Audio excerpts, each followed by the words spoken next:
Pa Irena, neće taj mikrofon niko da uzme, bre.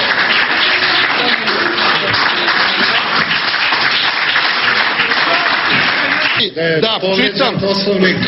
Gospodin Antiću, vama će još puno mikrofona trebati ovde. Evo ga šta je rečeno ovdje. Molim da se krebraju glasovi.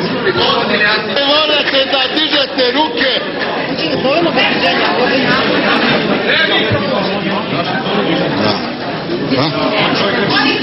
Konstatujem da je Skupština većinom glasova utvrdila da predsedavajući gospodin Zoran Alimpić nije izvršio povredu Poslovnika. Jeste izvršio i tekako izvršio i morate da dobije u skladu sa Poslovnikom.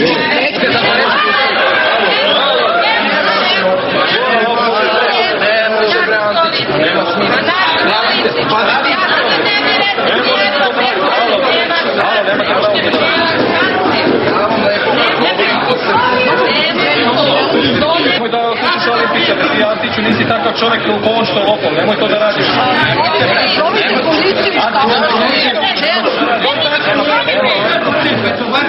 Tako nikad nije bilo.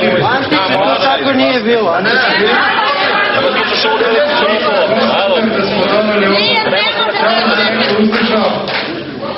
može tako, niko konstatujem da smo doneli odluku da Skupštine gradske opštine.